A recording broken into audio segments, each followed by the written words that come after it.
এই সংসারে দুই ধরনের মানুষ দেখা যায়, এক সরল, দুই জটিল। এবার এই যে সরল ব্যক্তি থাকে তাদের এই সমাজ দুর্বল মনে করে। এমনিতে দেখতে গেলে জলও সরল, বায়ুও সরল। ওনারা যেদিকে চাইবেন প্রবাহিত হতে পারেন, এনাদের যে আকার দেবেন সেটাই ধারণ করবেন। কিন্তু এরা বাস্তব রূপ ধারণ করলে তখন কি হয়? এই জল এমন এক ধারায় পরিণত হয় যে অনেক বড় বড় পাথরকে খণ্ডিত করে দিতে পারে। এই বায়ু এমন এক চক্রবাতে পরিণত হয় যা সংসারে বিনাশ ডেকে আনে। তাই যে ব্যক্তি সরল, তার সরলতাকে সম্মান করুন, তাকে সম্মান করুন, তাকে ভালোবাসা দিন। আর আমার সাথে ভালোবেসে বলুন, রাধা রাধা। খেলা খেলতে কে না ভালোবাসেন? আমরা প্রত্যেকেই যখন সময় পাই, সুযোগ পাই, তখনই আমরা কোনো খেলা খেলি। খেলার সময় দুই ধরনের মানুষ ওখানে থাকেন, এক যারা অংশগ্রহণ করেন, আর দুই যারা দেখতে থাকেন, যারা দর্শক হয়ে দেখেন, যারা নিজের পক্ষের বিজয়ের ফলে উচ্ছ্বসিত হয়ে থাকেন, পরাজয়ের ফলে শোক পালন করেন, পরামর্শ দিয়ে থাকেন। আর বিজয়ী কে হন? বিজয়ী তিনি হন যিনি অংশগ্রহণ করেন। নির্বাচন আপনাকে করতে হবে, আপনি কি করতে চান? আপনি কি খেলোয়াড় হতে চান, নাকি আপনি দর্শক হতে চান?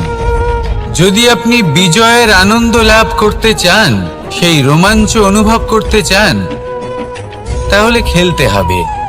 ময়দানে আপনাকে নামতেই হবে। পরাজয়ের সম্ভাবনার ভয়ের সাথে আপনাকে লড়াই করতেই হবে। বিপক্ষের আহ্বানকে স্বীকার করতেই হবে, খেলোয়াড় হয়ে উঠতে হবে। তবেই এই বিজয়ের সম্ভাবনা থাকবে। আসলে কি, দর্শক হয়ে পরামর্শ দেওয়া অত্যন্ত সহজ, ময়দানে নেমে অংশগ্রহণ করা অত্যন্ত কঠিন।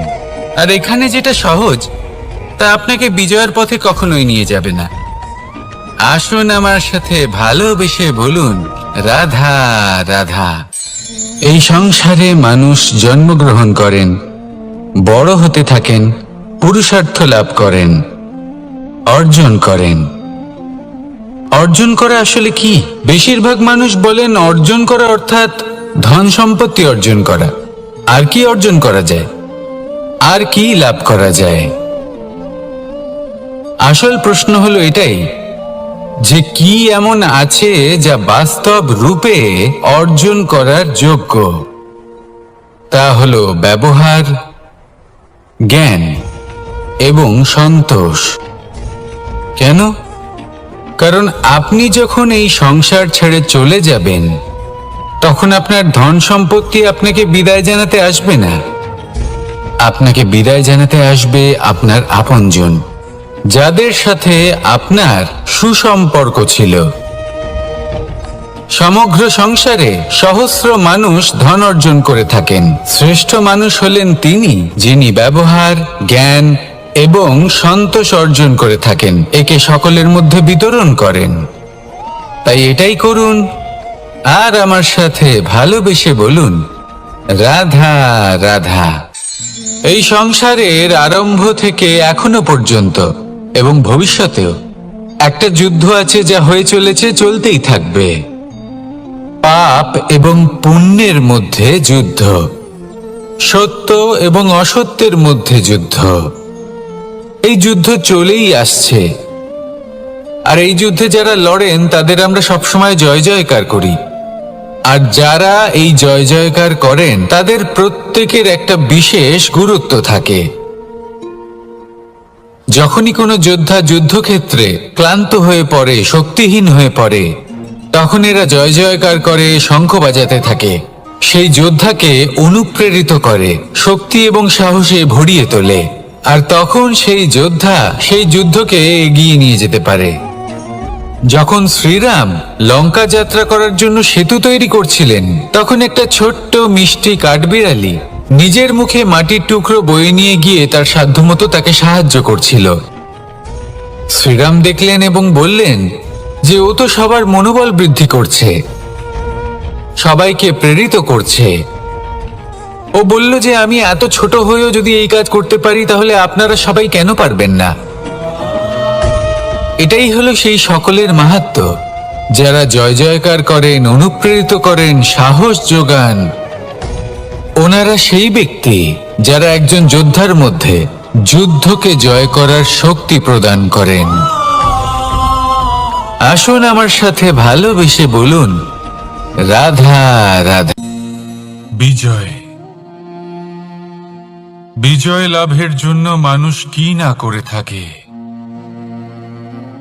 যে কোনো সম্ভাব্য প্রচেষ্টা করে, কিন্তু নিজের বিজয় লাভের জন্য বাজিতে যা ইচ্ছে তাই রেখে দেওয়া কি উচিত কাজ?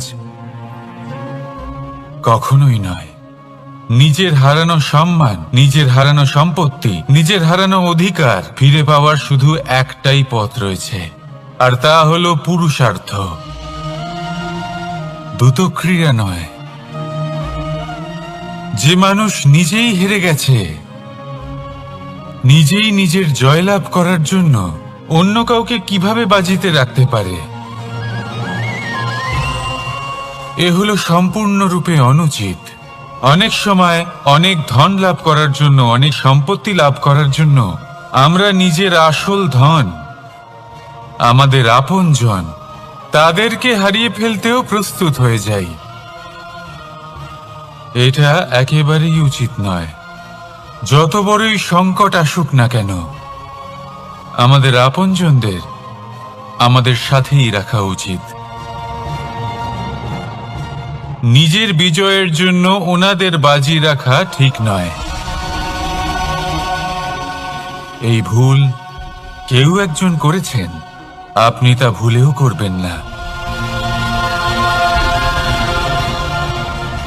রাধা রাধা। নারী জন্মসূত্রে কারোর কন্যা, ধর্মসূত্রে কারোর পত্নী, আর কর্মসূত্রে কারোর মা। আমাদের মনে এই ছবি আঁকা রয়েছে একজন নারীকে নিয়ে, তাই না?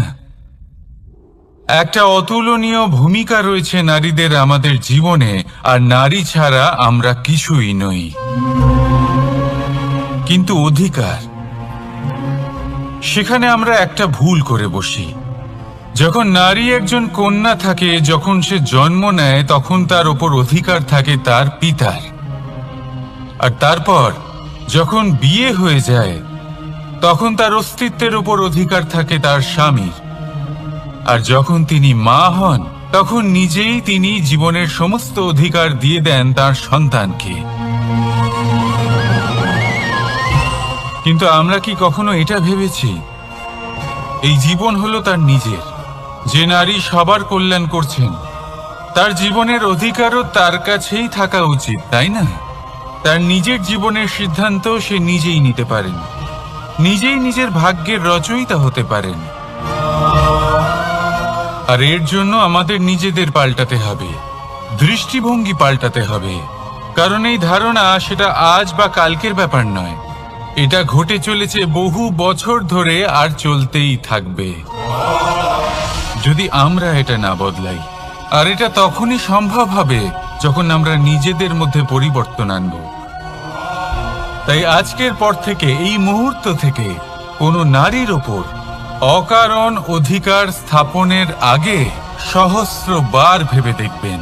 কারণ যখন নারী নিজের অধিকার কেড়ে নিতে বাধ্য হবেন, তখন শুধু এবং শুধুমাত্র বিনাশই ঘটবে।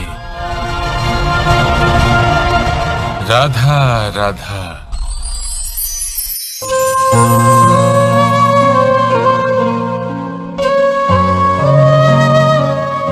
নারী, পুরুষরা যাকে নাম দিয়েছেন ত্রিয়া। কেন দিয়েছেন, কে দিয়েছেন, কেউ তা জানে না। কথায় আছে, পুরুষরা ভাবেন যে ত্রিয়া, ভাবেন একরকম, বলেন অন্য কিছু, আর করেন অন্য কিছুই। কিন্তু সত্যিটা কি এটাই? আসল সত্যি হলো এটাই যে ত্রিয়া হলো সেই চরিত্রহীন পুরুষ আর কেউ নয়। সেই পুরুষ যারা নারীকে বলেন যে আপনি হলেন মা, আপনি হলেন দেবী, আপনি হলেন বোন। আর ভাবেন কি? ভাবেন যে এই নারী হলো আমাদের পায়ের ধুলো আর কিচ্ছু নয়। আর কি করেন? ওনাদের মাথায় ওনাদের খোপায় মালা পরিয়ে দিয়ে ভাবেন যে ওনারা হলেন তাদের পায়ের ধুলোর সমান। একজন নারীর সম্মান ভঙ্গ করেন, তাদের দাসী মনে করেন। ভুলবেন না, যত্র নারীয়াস্ত পূজ্যন্তে রমন্তে তত্র দেবতা। অর্থাৎ যেখানে নারীকে পুজো করা হয় সেখানেই ঈশ্বর বাস করেন, আর যেখানে নারীকে অপমান করা হয় সেখানে ঈশ্বর এবং ভাগ্য এই দুই রুষ্ট হয়। মনে রাখবেন, যদি নারী কল্যাণকারী হতে পারেন তাহলে নারী মহাচণ্ডী রূপও ধারণ করতে পারেন। যদি একজন নারী মাতা হয়ে জন্মদান করতে পারেন তাহলে নারী মৃত্যু হয়ে বিনাশও করতে পারেন। যেখানে নারী অপমানিত হবেন সেখানে মহান ভারতও মহাভারতের পথে অগ্রসর হতে পারে। তাই মনে রাখবেন, নারীর অপমান যেন কখনোই না ঘটে। আর যদি কোথাও নারীর অপমান হয় তার অর্থ হলো আপনার বিনাশ আপনার দিকেই আসছে। আর এটা হলো তার প্রথম পদক্ষেপের প্রথম পদধ্বনি। রাধা রাধা। যদি সন্তান কোনো দুষ্কর্ম করে তাহলে সেই অপরাধ শুধু কি সেই সন্তানের? না, যদি সন্তান দুষ্কর্ম করে তাহলে অপরাধী তার মাতা পিতাও, যারা পুত্রমোহর কারণে সেই অনুচিত কাজে তাকে বাধা দেননি। অপরাধী হলেন তার পিতামহ, যিনি নিজের কর্তব্যবোধের কারণে নিজের পরিবারের যত্ন নেননি, যিনি সন্তানকে কখনো শাস্তি দেননি। অপরাধী হলেন তার সেই গুরুও, যিনি নিজের শিষ্যের সেই দুষ্কর্ম দেখেও তাকে প্রতিহত করতে পারেননি। একজন হবু রাজার কর্তব্য হলো নিজের প্রজার কাছে সে যেন এক উদাহরণ প্রস্তুত করতে পারে। কিন্তু যদি এত অনুচিত উদাহরণ প্রস্তুত হয়ে থাকে তাহলে মা বাবার, বাড়ির বয়োজ্যেষ্ঠদের কর্তব্য হলো ওনারা যেন সেটা সেখানেই থামায়, হয় ভালোবেসে নয়তো শাস্তি দিয়ে। যদি না থামানো হয় তাহলে মহাভারত অবশ্যম্ভাবী। অনেক ব্যক্তির মনে একটা প্রশ্ন জাগে আমাকে আর রাধাকে নিয়ে। বলেন যে না আমি আর রাধা একসাথে থাকি, না আমাদের বিয়ে হয়েছে।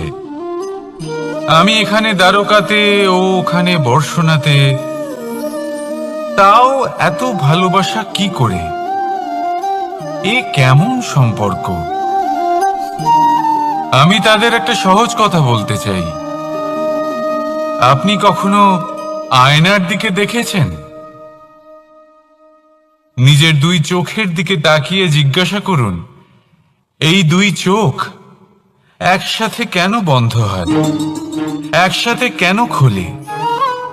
একসাথে কেন ঘুমোয়? একসাথে কেন কাঁদে? আজীবন কোনো এক মানুষের সাথে সম্পর্ক রাখা অবশ্যই সম্ভব, তাদের সাথে দেখা না করে। আমার আর রাধার ভালোবাসাও কিছুটা এরকমই, আর কিছুটা এরকমই হয় ভালোবাসা দুই নয়নের মতো, যারা কখনোই মিলিত হবে না কিন্তু চিরকালের জন্য একসাথে জুড়ে থাকবে। এই অনুভূতি নিঃস্বার্থ হয়, আর এই নিঃস্বার্থ ভালোবাসা আপনাকে আনন্দের পথে অগ্রসর করে। জীবনে সবসময় নিঃস্বার্থভাবে ভালোবাসুন, শুধুমাত্র আনন্দই পাবেন। তাহলে আসুন আমার সাথে নিঃস্বার্থভাবে ভালোবেসে বলুন, রাধা রাধা। মানুষ, কোন ব্যক্তির নির্মাণ হয় কিভাবে?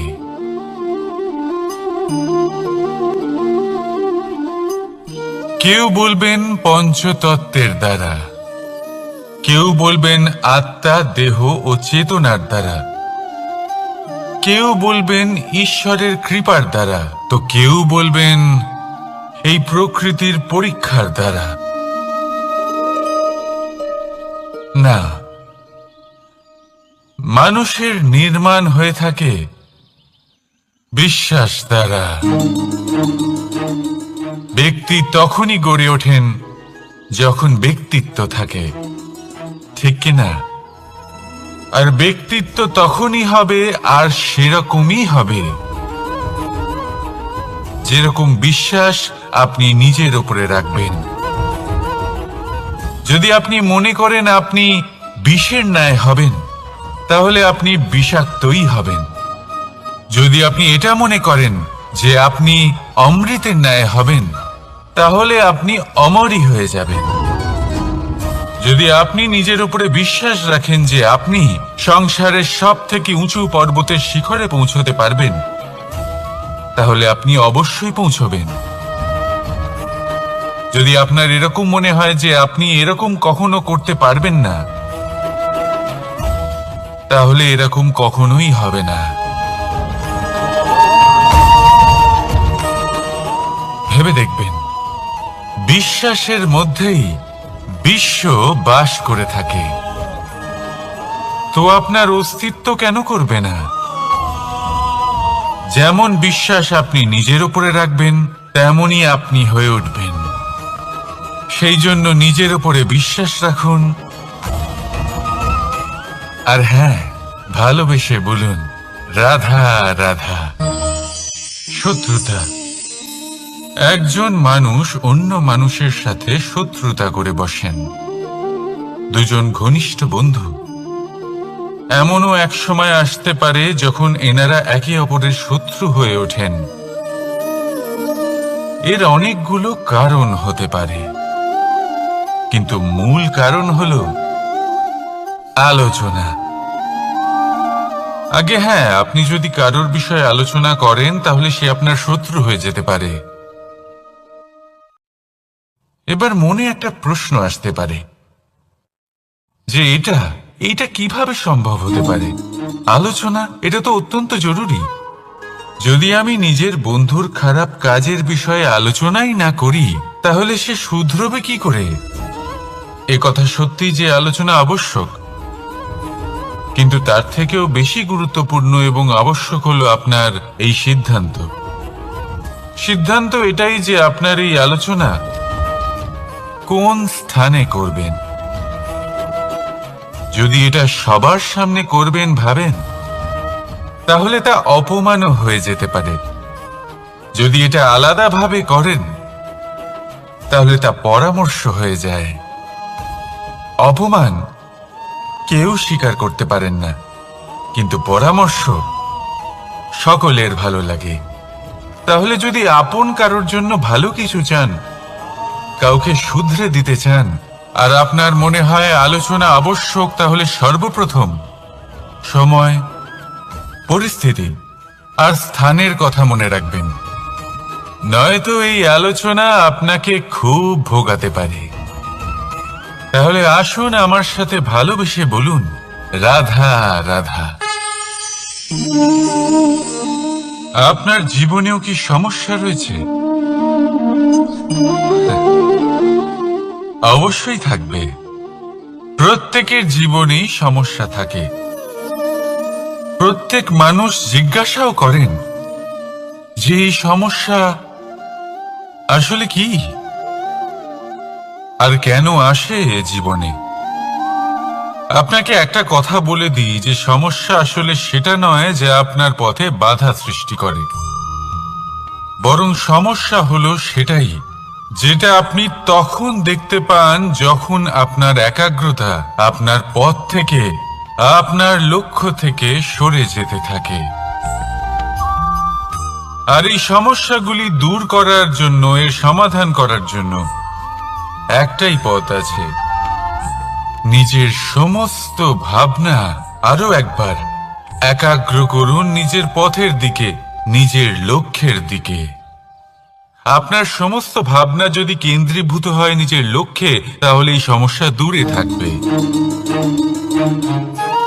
যদি এরকম না হয়, যদি আপনার মন একটু অন্যদিকে চলে যায়, তাহলে এই সমস্ত সমস্যা আবার সামনে চলে আসে আর বাড়তেও থাকে।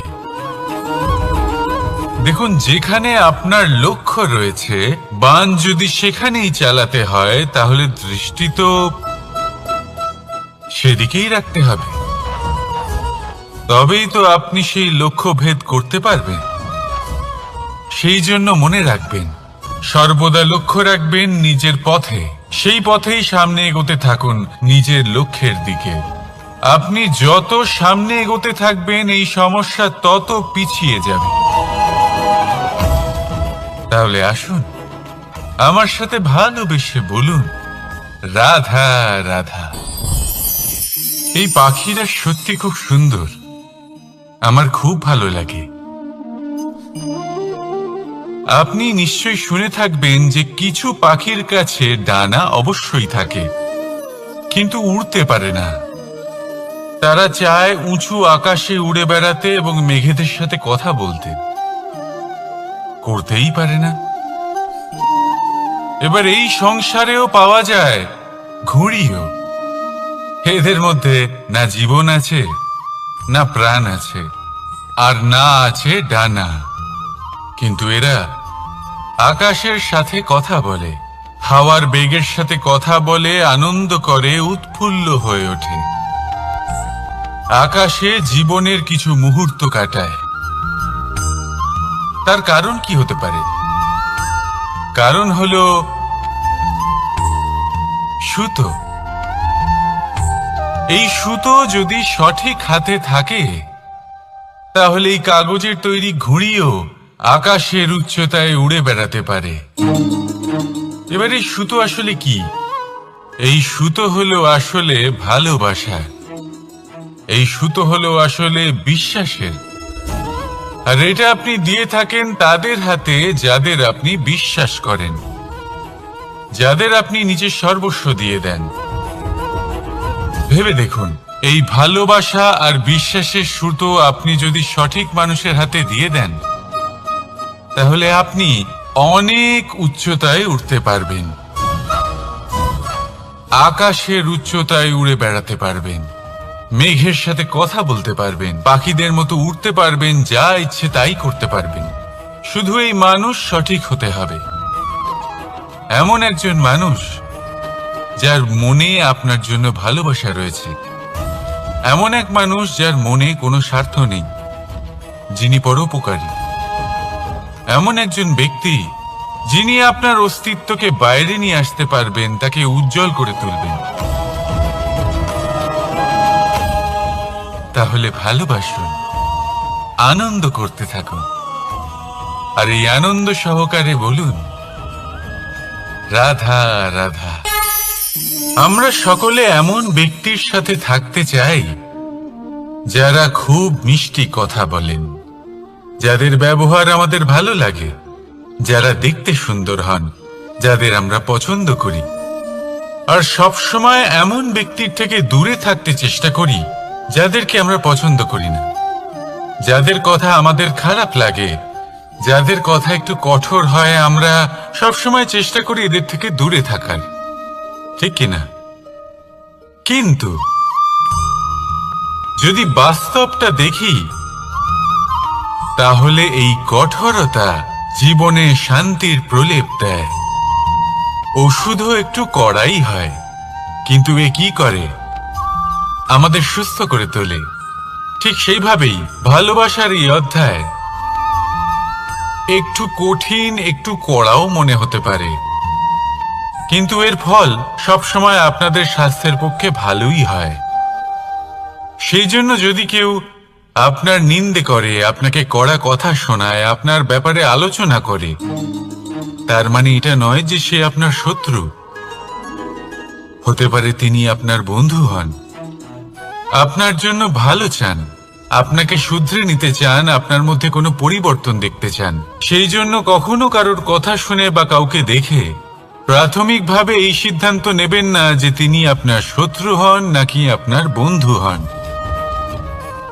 এমনও শত্রু হয়ে থাকেন যে গুড়ের মতো মিষ্টি মিষ্টি কথা বলে আসলে আপনাকে বিষ পান করিয়ে দেবেন, আর এমনও বন্ধু থাকেন যারা আসলে নিমের মতো কড়া কথা বলেন কিন্তু আপনাকে অমৃত পান করান।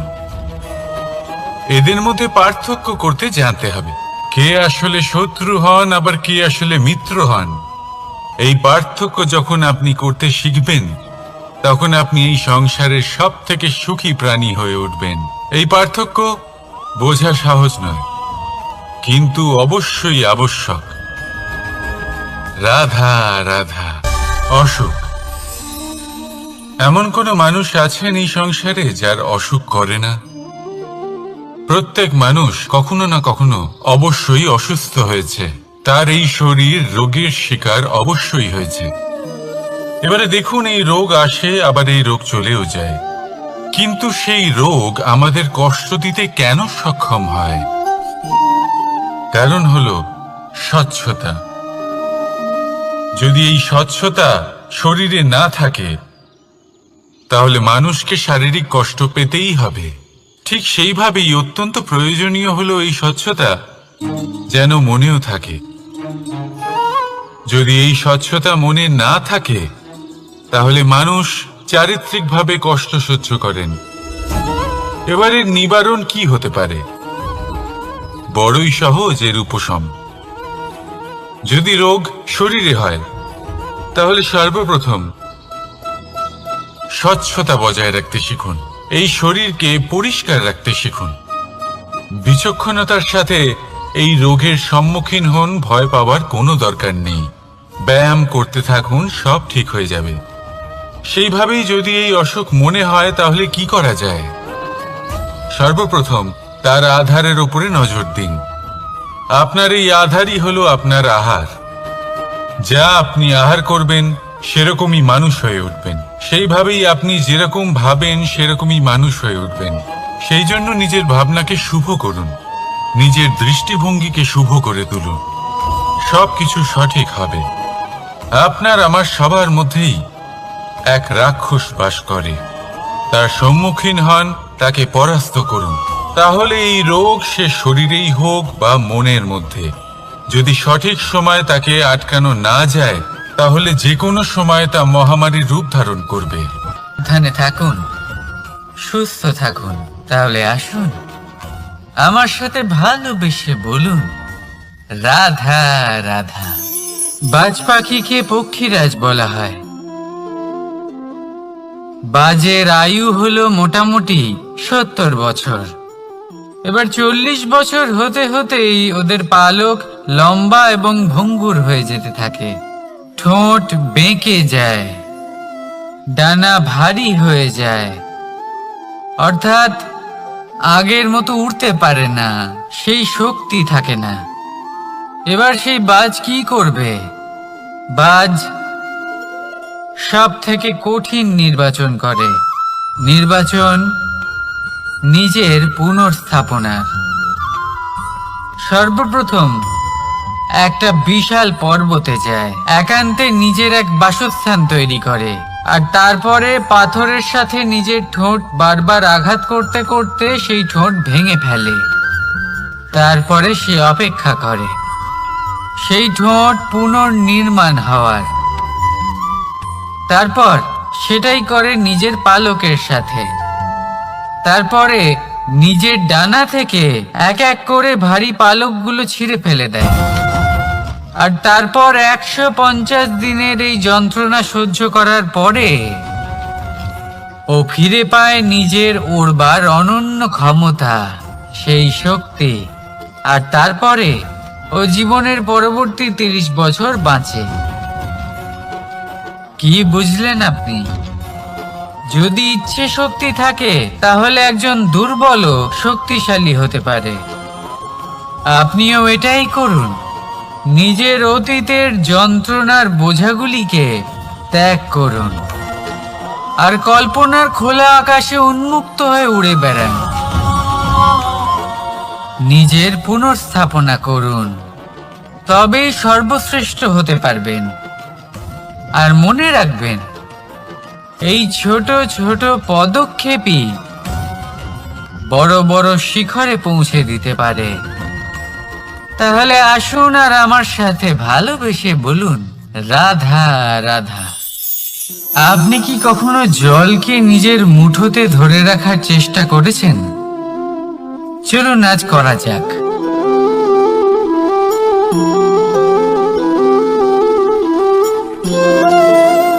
যদি আপনি নিজের মুঠো জোরে বন্ধ করেন, জল ধরে রাখতে পারবেন না। যদি আপনি তাকে এমনি বইতে দেন, তাহলে ও নিজের পথ নিজেই করে নেবে আর আপনার হাতেও থেকে যাবে। আমাদের জীবনও হলো কিছুটা এরকম, জলের মতো। নিজের পথ নিজেই করে নেয় এই জীবন। প্রত্যেক সমস্যার সমাধান নিজেই করে নেয় এই জীবন। তাই জীবনে যখন কোনো পরিস্থিতি আমাদের প্রতিকূল হয়ে থাকে, কিছুই হয়তো আমরা বুঝতে পারছি না, কিছুই যখন বসে থাকে না, তখন আমরা হতাশ হয়ে পড়ি, নিরাশ হয়ে পড়ি। আর এটাই করা উচিত নয়। শান্ত মনে দেখতে হবে যে এই জীবনে আসলে কি ঘটে চলেছে। কষ্ট সবাই ভোগ করেন। কষ্ট পেলে কেউ রেগে যান, রেগে গিয়ে পরাক্রম দেখান। এটাই তো করা উচিত নয়। শান্ত মনে সেটাই করতে হবে যা জীবন আমাদের শেখাতে চাইছে। জীবন আমাদের সব শিখিয়ে দেবে, শুধু মনে রাখবেন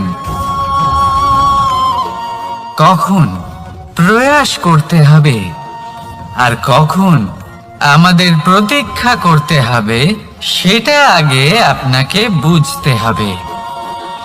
তাহলে আসুন আমার সাথে ভালোবেসে বলুন, রাধা রাধা। বল, শক্তি, পরাক্রম এই সংসারের বিকাশের মূল। কিন্তু কখনো ভেবেছেন যে প্রকৃতি আমাদের এই বল, শক্তি, পরাক্রম কেন দিয়েছেন? যাতে আমরা জীবনে কারোর উদ্ধার করতে পারি, কাউকে সাহায্য করতে পারি, কারোর জন্য ভালো কিছু করতে পারি, কোনো গরিব অসহায় মানুষের জন্য কিছু করতে পারি। এই বল, এই শক্তির সদ্ব্যবহার করতে পারি। কখনো দেখেছেন এমন মানুষ যার কাছে অসীম শক্তি আছে, কিন্তু তার সাথেই অসম্ভব অহংকারও রয়েছে, যিনি নিজেকে সর্বশ্রেষ্ঠ বলে মনে করেন, খারাপ কাজও করেন। আপনি দেখবেন প্রকৃতি এবং মানুষ তাকে ভাঙতে সর্বদা চেষ্টা করেন। মনে রাখবেন, যতই সুবিশাল পর্বত হোক না কেন, তা যদি পথে পড়ে, তাকে ভেঙে পথ প্রশস্ত করা হয়। যদি আপনার কাছে বল থাকে, শক্তি থাকে, পরাক্রম থাকে, তাহলে তার সদ্ব্যবহার করুন, কাউকে সাহায্য করুন, কাউকে রক্ষা করুন। যদি আপনি আপনার শক্তির দুর্ব্যবহার করেন, তাহলে মনে রাখবেন আপনি নিজের বিনাশ নিজেই আমন্ত্রণ করছেন। এবার বল অর্জন করার পরে, শক্তি অর্জন করার পরে, আপনি নিজেকে বিনাশ করতে চান নাকি এই সংসারের উদ্ধার করতে চান? সিদ্ধান্ত আপনার। রাধা রাধা। মানুষ আর ধন, এই দুইয়ের মধ্যে সম্পর্ক খুব ঘনিষ্ঠ। ধন হলো সেই শক্তি যার ব্যবহার মানুষ করে থাকে সাংসারিক বস্তু ক্রয় করার জন্য। নিজের জীবন যাপন করার জন্য। আর মানুষ হলো সেই শক্তি যারা ধনকে গুরুত্বপূর্ণ করে তোলেন। এবার একটা কথা বলি, ব্যবহার করা উচিত ধনকে আর ভালোবাসা উচিত মানুষকে। এটা বেশিরভাগ মানুষই বোঝেন না। মানুষ এখানেই সব থেকে বড় ভুল করে বসেন। তারা ভালোবাসেন ধনকে আর ব্যবহার করেন মানুষকে। এ হলো অনুচিত। দেখুন, আপনি একটা সূচের দ্বারা যুদ্ধ করতে পারবেন না, আর কোনো তলোয়ার দ্বারা বস্ত্র সেলাই করতে পারবেন না, তাই না? কোনটা কিসের জন্য হয় সেটা বোঝা অত্যন্ত জরুরি। আপনিও সঠিক দিকে অগ্রসর হন। মানুষকে ভালোবাসুন আর ধনকে ব্যবহার করুন। যদি আপনি মানুষকে ব্যবহার করেন, তাহলে আপনি ভালোবেসে ফেলবেন ধনকে। আর এই ভালোবাসা ধীরে ধীরে পরিণত হবে লোভে, আর ধীরে ধীরে এটা আপনাকে বিনাশ করে দেবে। তাহলে সমস্ত মানুষকে ভালোবাসুন আর এইভাবে ভালোবেসে বলুন, রাধা রাধা। সাফল্য কে না চান? সাফল্য লাভ করার, শিখরে পৌঁছানোর আলাদাই একটা আনন্দ রয়েছে। আর আপনজনদেরও কে না চান? প্রত্যেক মানুষ চান যেন জীবনে তার কোনো আপনজন থাকে, যারা সব সময় তাদের সাথে থাকবে। কারণ আপনজনের সাথেই তো সাফল্যের আনন্দ সব থেকে বেশি পাওয়া যায়। কিন্তু আসলে কি হয়, অনেক সময় সাফল্যের খোঁজে সেই পথে চলতে চলতে আমরা আপনদের থেকে দূরে চলে যাই। না চাইতেও দূরে চলে যেতে হয়, ওনাদের সাথে সময় কাটাতে পারি না। আর আমরা ভুলে যাই যে সাফল্যের আসল আনন্দ আপনজনদের সাথেই পাওয়া যায়। সফল হবার পরে আপনদের সাথে দেখা হলে তাদের চোখে আমাদের জন্য যে আবেগ থাকে, যে সম্মান, যে প্রেম থাকে, সেটাই হলো আসল পুরস্কার। আমরা সেই কথা ভুলে যাই এবং একা হয়ে পড়ি। বেশিরভাগ সময় এটাই হয়। বেশিরভাগ সময় সফল মানুষগুলি একা হয়ে যান। এবার আপনি কি চান? আপনি অসফল হয়ে দিনগুলি একাকিত্বে কাটাতে চান, নাকি সফল হয়ে আপনজনদের সাথে আনন্দে থাকতে চান? সেই সিদ্ধান্ত আপনার। সাফল্যের পেছনে ছুটুন, নিজেকে উজাড় করে দিন, কিন্তু আপনজনদের সঙ্গ ত্যাগ করবেন না। সেই আপনজন যারা আপনার সাফল্যের জন্য দায়ী, সেই আপনজন যিনি আপনার সাফল্যে আনন্দ পান, সুখ লাভ করেন, তাদের কখনো ত্যাগ করবেন না। আসুন আমার সাথে ভালোবেসে বলুন, রাধা রাধা। ভগবান আর ভক্ত যখন একাকার হয়ে যায়, যখন ভক্ত তার ভগবানের প্রতি এবং নিজের জীবনের উদ্দেশ্যের প্রতি সম্পূর্ণরূপে সমর্পিত হয়, তখন জন্ম নেয় ভক্তি। এই সংসারের সমস্ত আশা হয়তো আপনার সঙ্গ ত্যাগ করে দিতে পারে, তখনও ভক্তি সাথে থাকবে। ভক্ত আর ভগবান যখন একাকার হয়ে যায়, তাদের মধ্যে কোনো পার্থক্য থাকে না। তারা এক হয়ে যায়, এক ব্যক্তিত্ব, এক অস্তিত্ব। সেই জন্য কখনো জীবনে যে কোনো রূপেই, যে কোনো প্রকারেই, যে কোনো ঈশ্বরকে মান্য করুন। মনের মধ্যে শ্রদ্ধা ভাব জাগ্রত করুন, মনে ভক্তি ভাব জাগ্রত করুন। এই সমগ্র সংসারে সব কিছু আপনাকে ছেড়ে চলে গেলেও তখনও এই ভক্তি শুধুমাত্র আপনার উত্থান ঘটাবে। তাই মনে ভক্তি জাগ্রত করুন আর আমার সাথে ভালোবেসে বলুন, রাধা রাধা।